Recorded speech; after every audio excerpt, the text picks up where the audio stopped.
Yo, yo, yo. What's good? What's good? It's Stormy B, man. And I am back. Welcoming you to another edition of Kung Fu Film Focus for this Thursday, April 18th, 2024. Yeah. We are back, and tonight we will be talking about a feature from 1980, a little kung fu gem called The Unbeaten 28. You know, last week we had The Mystery of Chess Boxing, a Joseph Koo production that went over very well with a number of you because you guys turned it up in the views after that show premiered. Yeah, it's well over 1,000 views for The Mystery of Chess Boxing.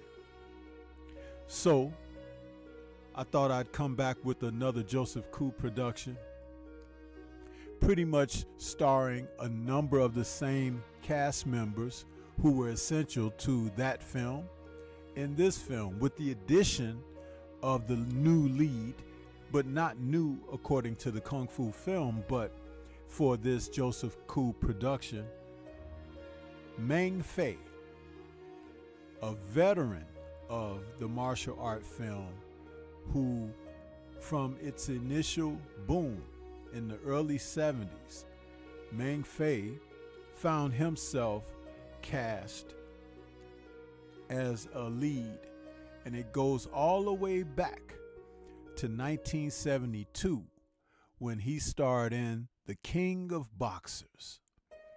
That was a film that was made, it basically had a it was an independent film company that produced it, but it had several titles: The King of Boxers,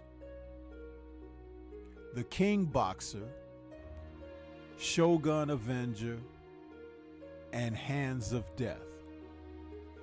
And this film was shot in Thailand, and what appeared to be on the back set droppings from Shaw Brothers. I will have to research a little further to see if that was really the case. But I thought I recognized some of the indoor sets being Shaw Brothers. And Shaw Brothers did have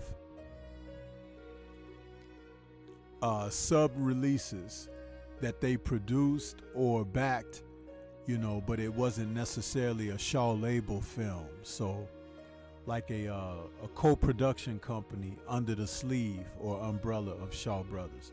But Mang Fei nonetheless also ended up in a Shaw film, and it was just a few years later where he found himself in Shaw Brothers' 1974 hit The Five Shaolin Masters. And he played Fan Ta Hung, who was a master from the Shaolin Temple of tumbling and wrestling. And he starred in that film along with the popular stars of the studio at the time, David Chang, Tai Lung, Fu Xing, and Chi Kwa Chung. He did very well in that film, and it was great to see him lined up against those Shaw stars. Also, Fu Xing was in that film as well. If you haven't had a chance to see that one, that's a high recommendation. I haven't done a Kung Fu film focus on that yet, but I will be doing one, because Five Shaolin Masters is such a classic. Mang Fei was born May 25th, 1951 in Shandong, China, and he has a filmography that lasted from 1969 to 2021. He is very popular in the Philippines. Excuse me. I think that he married a Filipino entertainer, which boosted his fanfare to the Philippines. But again, starring in this Joseph Koo production, he found himself in a film where this was a lot similar to other films that Joseph Koo had produced and films that were familiar around this time, such as the 18 Bronzemen and the 18 Bronzemen Part 2, the 8 Masters, films like that. Most of them, some of them starring stars like Carter Wong Tae, and a lot of familiar faces that you saw from the independent film circuit. The Unbeaten 28 is a very interesting story by Joseph Koo, who was the screenwriter and producer of this film. Sometimes when you had people like he that would produce, write, and direct the films, the film was produced in Taiwan, you could save a lot of money on the production. And there are outdoor settings that have mountainous terrain that is familiar to other films, such as The Secret Rivals and such films that were made in Taiwan and Korea. Starring in this film alongside of Mang Fei, let me change my graphic up here because I want to give you guys a chance to see some of the faces to go with the names. Starring along with Mang Fei are familiar Kung Fu film stars like Nancy Yen, who played in a lot of the Taiwan productions, films like The Bloody Struggle. She is known as a Kung Fu film heiress. She gets in there and she fights and gets down with the best of them. She was like a Taiwan version of Angela Mao. Also, excuse me, also starring in this film, returning as a bad guy, Mark Long, the Ghostface Killer from Mystery of Chess Boxing, and his brother, Jack Long. Again, these two men, when they are in a martial art film, they automatically boost the production up a few notches because of their prowess and the ability of Mr. Mark Long to play a villain so well. He's one of the best screen villains in the history of Kung Fu films and doesn't get enough credit. Wang Cheng Li, Johnny Wang Lung Wei, Chang Yi, those guys are noted for being great villains from the films. But Mark Long, when he would play villains, he was pretty darn good too. Typically, when he played non-villains or comedic roles, he didn't seem to shine like he did when he would play characters as strong as like in this film and in Mystery of Chess Boxing. I believe that he began to receive the fame and notoriety of the character he played in Mystery of Chess Boxing, and they would find ways to bring him back as someone that either looked like the guy or portrayed a villainous role in the same vein of the Ghostface Killer. But when you line them up, guys like Ghostface Killer, Priest Pai Mei, and White Eyebrows, the Silver Fox, which Wang Cheng Li was noted for, when you start lining those characters up from Kung Fu films, you know that they are outstanding, and it typically takes more than one hero to take them down. That was their reputation. Those guys were usually so good, people had to team up to get at them. So, and that was so enthralling, because to see the 2 against 1 dynamic, that rode the later wave of Kung Fu films in the later 70s and early 80s, when they would have to team up against a villain.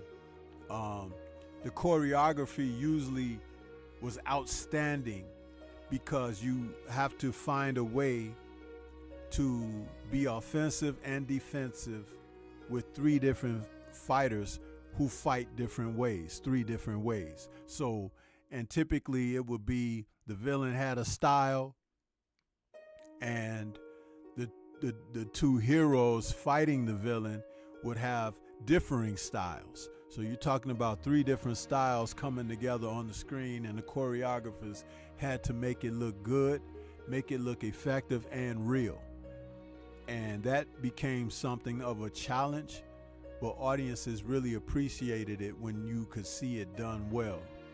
And anytime you brought the Long brothers together and a veteran like a Meng Fei, you were bound to get some really decent action.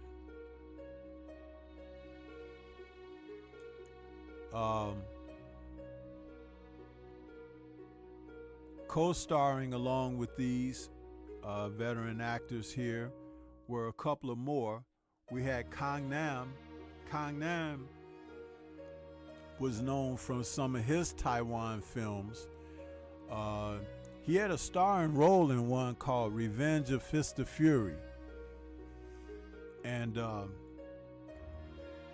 he's been in a few Jimmy Wang Yu films because Jimmy Wang Yu took his talents to Taiwan after he broke his contract with Shaw Brothers. Then you had the likes of Oh Yao Man.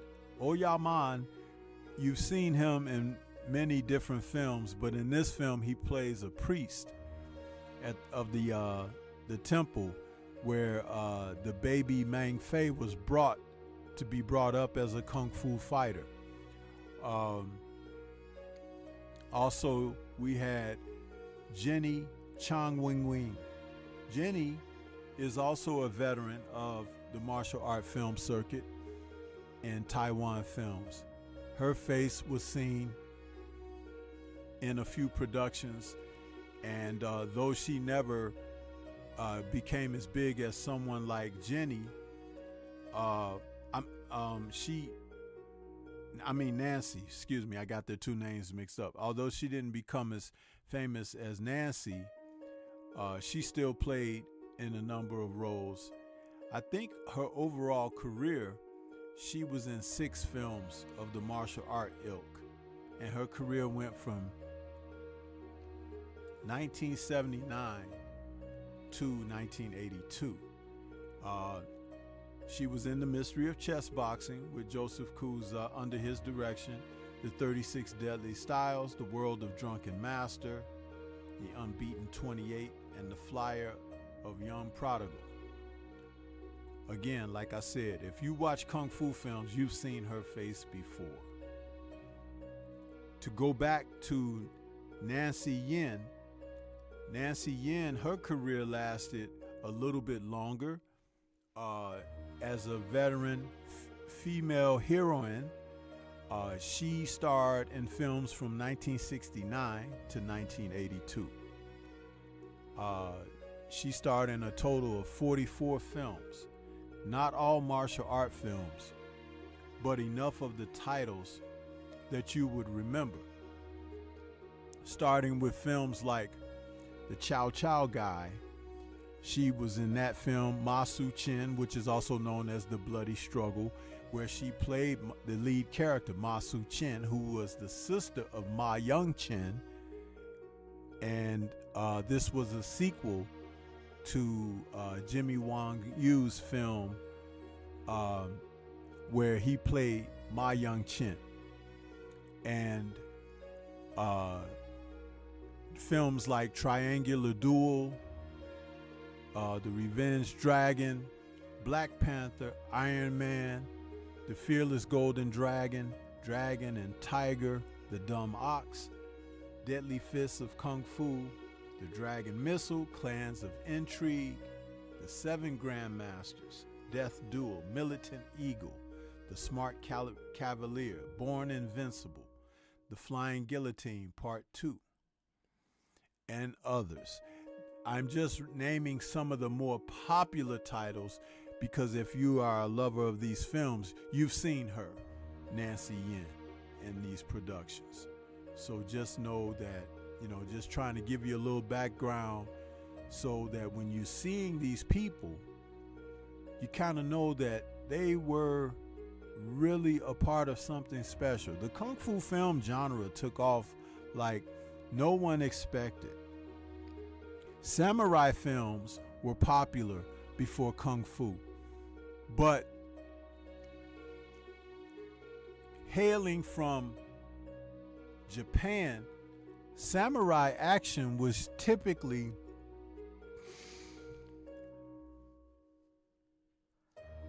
not drawn out. It was over and quick, very quickly. The strikes and the movements made for very short fight scenes. Sometimes it would be explicit, with certain directors wanting to spray blood across the cameras.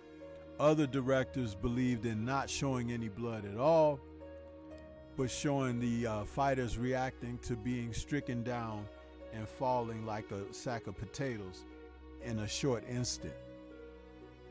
When the Hong Kong film industry started doing their own sword films, their battles would be long and drawn out, sometimes boring audiences after a while, because when the choreography went on for an extended period of time, you'd lose the focus of the audience. It's one of the reasons that Bruce Lee, when he started incorporating fight scenes in films that he starred in as an adult in Hong Kong, he believed if you made the fights shorter, got people over and done with huge striking blows, that would leave more of an impact on an audience emotionally. And he was correct. So the Japanese films, they stuck to their guns, but Hong Kong films began to make the changes. And that's how they began to take off and become more and more popular. So The Unbeaten 28 is a film, like I said, written by Joseph Koo, produced by Joseph Koo, and a Taiwan independent release.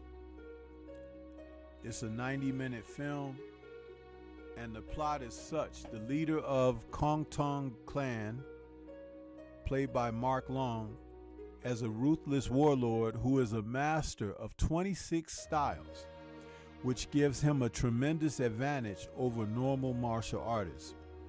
One day, a proud man dares to step forth and speak against him and his villainy. Sadly, the man's fighting skills are not as immense as his bravery, and he goes down like so many others before him. The man's family deliver his infant son to a nearby abbot of a monastery, played by O Yao Man, who I mentioned earlier, who in turn takes the baby to the well-to-do clan of Chen Yang, who is played by Jack Long, an honorable kung fu instructor who owes the baby's father a debt of gratitude. And the abbot informs Chen to raise the boy as a warrior to take revenge on his father's killer, and hands him a special book to train him in the iron body style. If you know what that is after watching many kung fu films, the iron body style is when a fighter has been trained from youth to absorb blows with impenetrable skin. Knives, swords don't penetrate the skin. It has also been called the Golden Bell. It has also been called the Iron Robe of Kung Fu.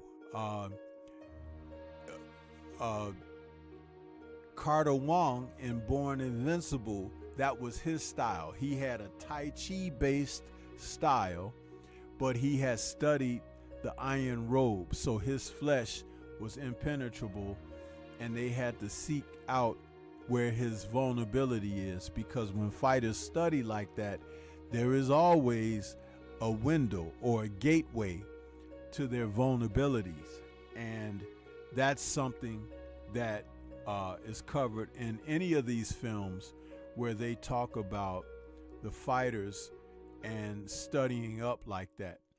So such was the case for this film, and Meng Fei was the baby that the baby grew up to become, Meng Fei as an adult, and was, shown to study all of these various styles and everything. And that's one of the things that drove the story forward here. I want to take a quick moment and acknowledge some of my chat out there. We got Universal Truth out there. What's happening with you, Universal? I see you saying salute sensei with those Pai Mei emojis. Yes, sir. And then we also have Shogun 76, the Shogun of Harlem, is out there with us saying salute sensei. What's good with you? Darius Gilliard is out there saluting. Champion Heart is in the building. What's good with you, Champion Heart? Saying salute to Sensei Stormy B-Man and family in the chat. And he's also got those channel emojis going. That's what's up, man. I love when you guys put the channel emojis up there, because that's just what we do with the Kung Fu, huh? Yeah! But listen, man, these films they're awesome.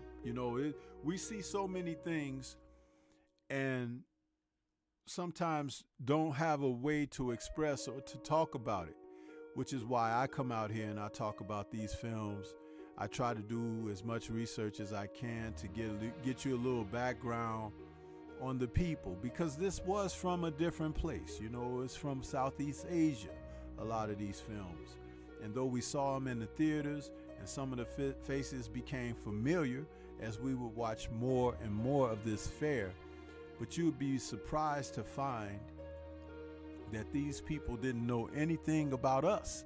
that we were enjoying their films that well, because the producers back in the day were very stingy, huh? They kept the box office to themselves. They didn't, share it with the stars and everything. I told the story about Angela Mao, who now lives on the East Coast of the U.S. and owns a chain of restaurants, where when she first moved to the U.S. in the early 80s, she and her husband, people were coming up to her on the street saying, "Aren't you Angela Mao? Aren't you Angela Mao?" And she was like, "How do these people know who I am?" And it was because the producer and head of Golden Harvest Studios, who released her films to the U.S. in the early 70s around the Bruce Lee film craze and the original Kung Fu film craze, he kept all the information about her box office and her popularity. So she didn't know, and she retired early to get married and moved to the U.S., but she had no knowledge of her film popularity until she came over here herself, and she was just totally amazed. Even now, I think she's in her late 70s, I think, or mid 70s. Angela is surprised that people stop by her restaurants, and some are fans, and they just want to see the glimpse of the the Kung Fu legend. It makes her very proud, and her children very proud, that their mom was such a popular star in the western part of the world. And though she had some popularity over in Asia, it was not like it was in America. And she was one of the true pioneers of the women movement in Kung Fu. And years later, films like Charlie's Angels, which featured women fighting, and Kill Bill, those films came. You wouldn't have those films if it weren't for legends like Angela Mao. So, salute to her for her accomplishments here in the martial art film genre. Now, back to the plot of the Unbeaten 28.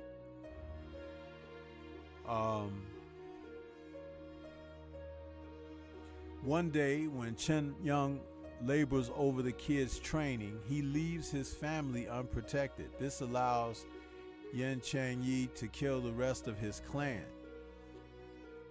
The obsessed Chen Young now plans to use the kid, now called Tiger, to take revenge for not only himself, but Tiger's father as well. The kid quickly grows into a young man who displays considerable invulnerability and martial arts abilities. Interestingly, they nicknamed the kid, played by Meng Fei, the Tiger. Meng Fei also played in other films and was often referred to as the Tiger. His style of fighting had a base in tiger style, tiger claw. It's just amazing that I don't know why. I don't have the answer to that, but it is something that followed Meng Fei through his career, being referred to as the Tiger. And that's pretty cool because, like Bruce Lee was the little dragon, Lei Xu Lung. And Jackie Chan was also a dragon because his name, Chen Lung, Lung is a dragon in Chinese. So that's something that, some of these actors, when they had a specific name, the referral to the animals and the beasts was something very consistent with them. The story goes on that Chen Young keeps training Tiger intensely until his 18th birthday, and all this hard work has left him cold. Tiger doesn't have a normal life like most young men, as he's constantly focused on Kung Fu. he winds up leaving Chen Young's place and exploring life in the nearby village. Chen Young's daughter, Lin played by Jeannie Chan, follows him into the town. Meanwhile, Yen Chang Ying crosses paths with Chen Young in the woods, and the two elders fight for supremacy. Chen Young Chang kills his opponent, and when Tiger hears about this, he promises to eliminate the killer of his adopted father. Lin also pledges her life to seek justice for her father's death. Tiger asks the abbot for advice, and the abbot sends him to Taixing Temple to seek out the legendary manual of Kung Fu. With it, his skills would even overpower the great Yen Chang Ying. Inside the temple are numerous death traps, and one must use their ingenuity and martial arts skills to make it through the maze-like interiors, sort of like in the 18 Bronze Men, or in the film, the Shaolin Brothers, where they showed Fu Xing's character having to go through the Shaolin alley to fight all the different wooden men and things of that nature to survive to leave the temple. So they did their own version of that in this film, where Meng Fei's character had to go through these series of trials to show his martial prowess.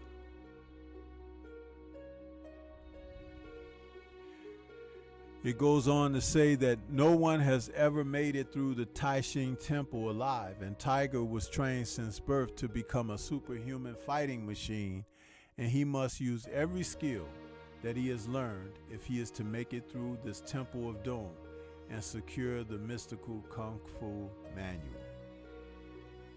This film is action-packed. If you like Meng Fei, like some people do, he's a little old to be playing an 18-year-old in the film, but he still was a popular Kung Fu idol at the time, and that's why he was cast. Maybe Li Yi Min wasn't available, or maybe Joseph Koo was trying to just help Meng Fei out and get him back into the spotlight after he not being on top for a while. Salute to the brothers, John Pounds, Main Biker, and Drew Titan, LLC, in the building. What's going on, fellas? Good to see you all coming in to get some of this martial property to channel my man Champside. Salute to Champside. But yeah, these films that Joseph Koo produced would typically have training sequences and extended animal type styles, or styles made up for the screen. Crane, mantis, tiger and dragon fist or claw. Many different animal parries and beast parries. It was something that was driving the genre forward even still, and those were the forms that they would refer to as shapes for Kung Fu films. Very, very intelligent way of executing movement with the body, because some of these men were straight gymnasts with their Peking backgrounds and opera backgrounds. The ability to somersault and tumble with the best, the athleticism that's off the charts, and to have it all choreographed into fight scenes. It was an amazing concept. There's not a lot of that in today's martial arts films, the modern ones, and even if someone has some martial ability, a lot of the natural skills have been replaced with guys using a lot of wire work, digital computer work, and camera edits and cuts that make them appear to be fierce fighters, when back in the day, like when this film was made, these people were the special effects. The total difference between then and now. You just do not have martial actors and performers today that are up to half of what the old school guys used to do. These are not the rants of someone that was old school. I'm just explaining for real, because the schooling and education that they got to develop their bodies the way they did, even common law nowadays don't allow the men and women to be trained like they were trained before. They would be, the instructors would be incarcerated if they were doing to the young people today what they did to the young people back in those days. Again, there's a film called Painted Faces that tells the story of the master who taught the 7 Little Fortunes, where Jackie Chan and Sammo Hung and the Yuan clan, also many others, came through that education and the strenuous, arduous training techniques that he put those young boys through. It's amazing that they survived. Some of them will have to do, for an example, handstands for like 8 hours.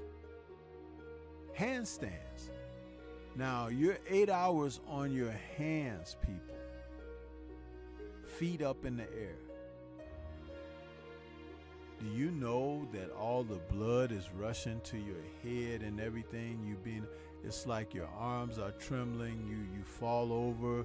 You get spanked by Bamboo Reed.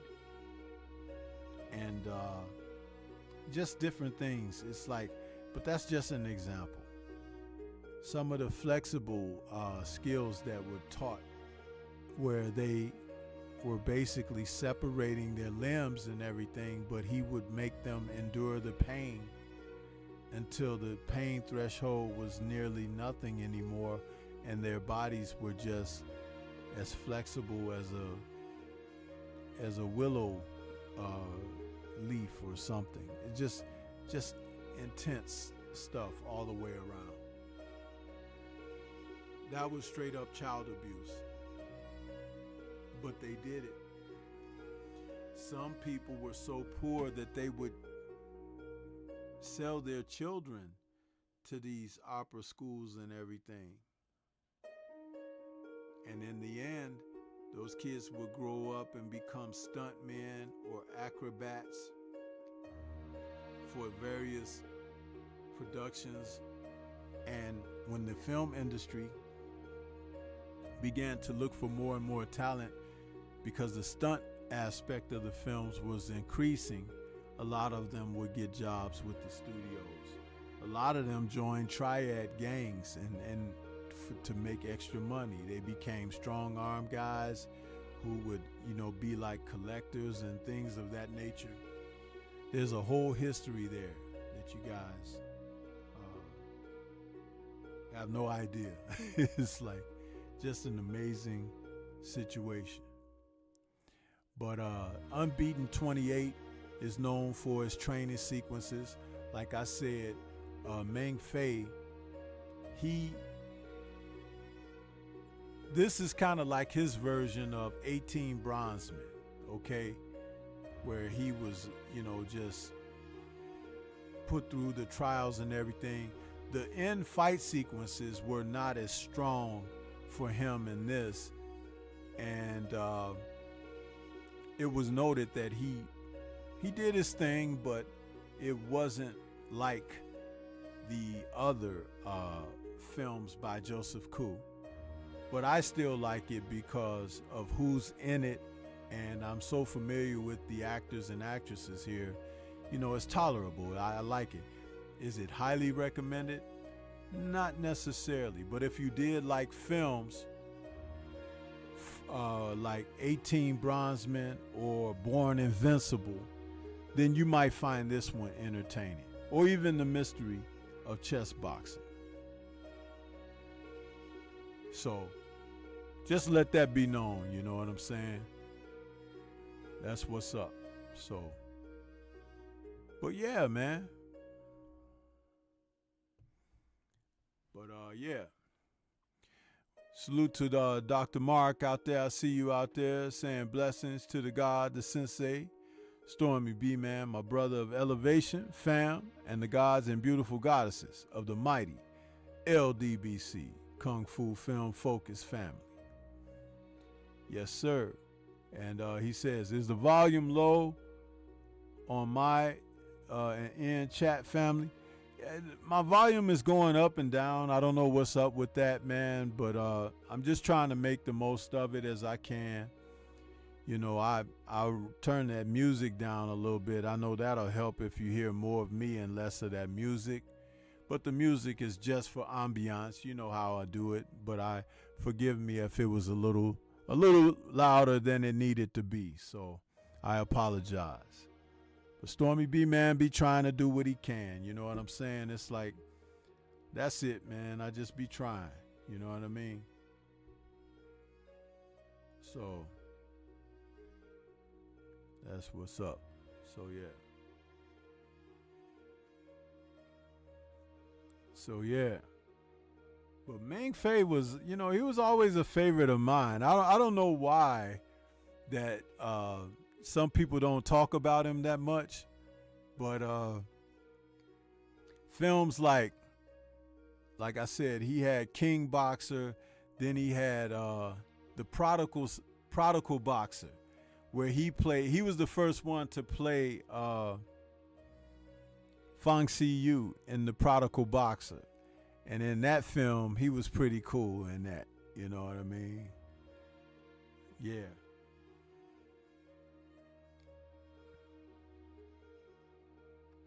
Anybody got any questions about this particular movie? Because I'd like to open it up for that. We could have a little bit of discussion on that if you may have some questions about this.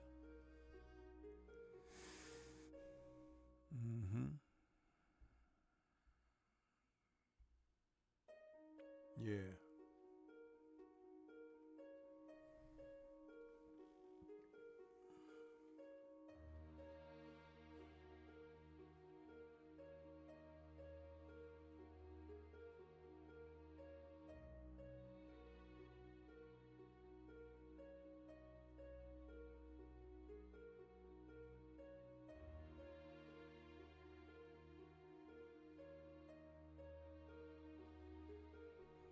But Joseph Cool, man, he would make some classics, man.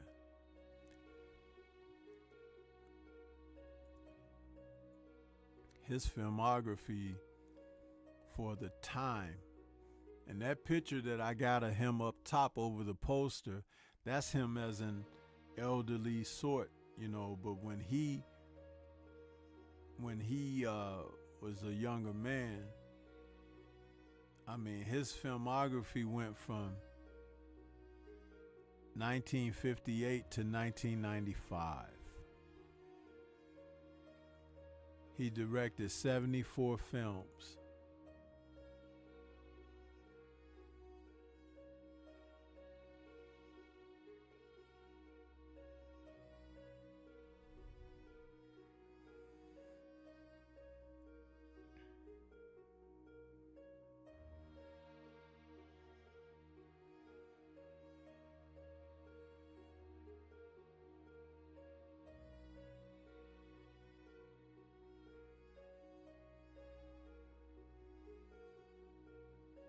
Some of his classics, to go over his filmography,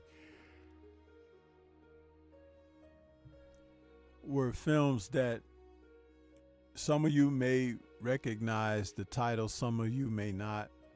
The Evil Karate from 1971, The Mighty One, 1971, The Death Duel from 1972, Triangular Duel from 1972, Rickshaw Curie from 73, Iron Man from 73, The Hero of Kwangtung from 74, Shaolin Kung Fu from 74, The Shaolin Kids from 75, Blazing Temple from 76, 18 Bronzemen and Return of 18 Bronzemen, and 8 Masters, all from 1976, The Shaolin Brothers from 77, one of my favorites of all time, The 7 Grandmasters from 77, Born Invincible from 78, The Smart Cavalier from 78, Mystery of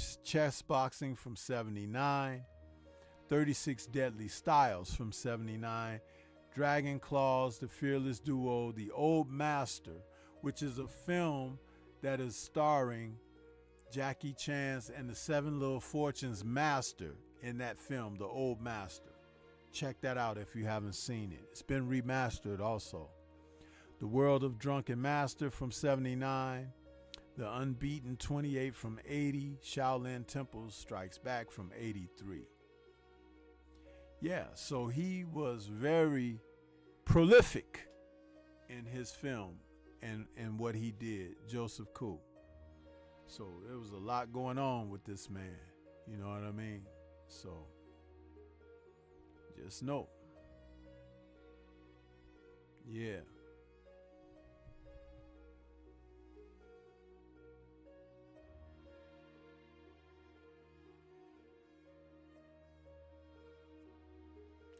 Main Biker says, Born Invincible is also one of my faves. Yeah, Born Invincible, man. But that 7 Grandmasters, I don't know what it is about that film, but I love it, man.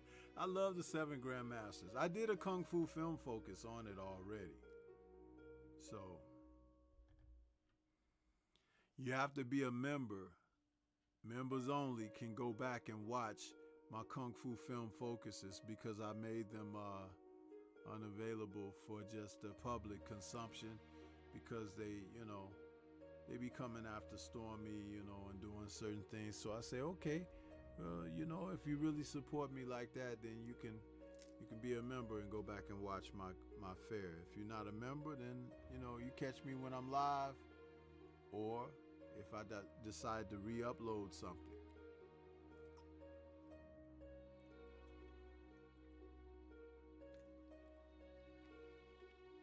So yeah.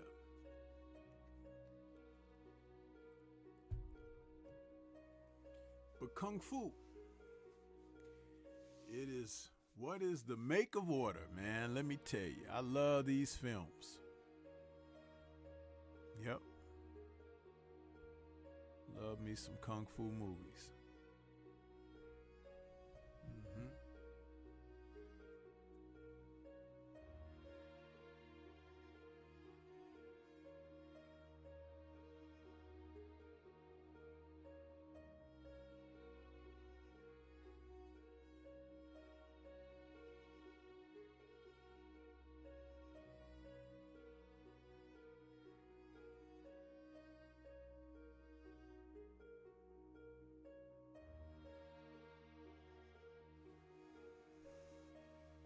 So nobody has any questions or anything for Stormy, huh? And see, I try to ask you guys that because I don't want to leave anything on the table, I've given you a lot over this 50 minutes, you know what I mean? But a lot of detail, a lot of background. But you can ask. I'm not saying that like I know it all, but I was just trying to be engaging with you all, engaging.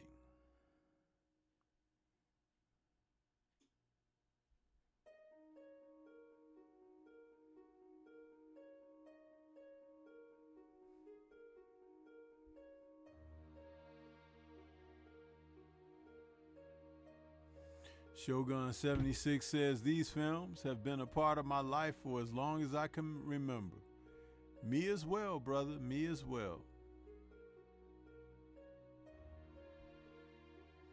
That's why I like talking about them. I come on here to share my joy and enthusiasm over these films with the likes of you a lot,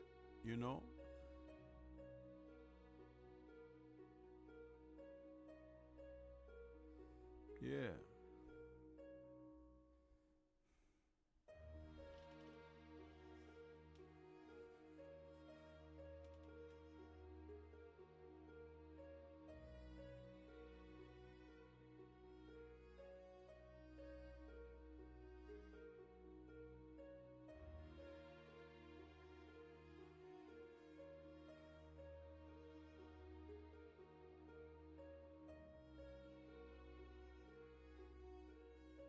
Hmm.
Well, I guess if that will be it for you guys this evening, that'll be it for me as well, because I could talk a few more minutes on some of the backgrounds and things like that, but I've offered a chance for you to be a little interactive in the chat, Since you elected not to, I'm going to take it upon myself to go ahead and get me some well-earned rest. And I appreciate everybody out there that came out to show some support. Some of you have decided to hit the like button, which is great. Others of you have kept your fingers in your butthole. For whatever reason, I don't know. But instead of hit the like button, you do that nasty thing there. So it is what it is. Over 50 views and not even 20 likes. Boy, I tell you, it's a trip. It's a trip. But anyway, shout out to the mighty LDBC. Peace.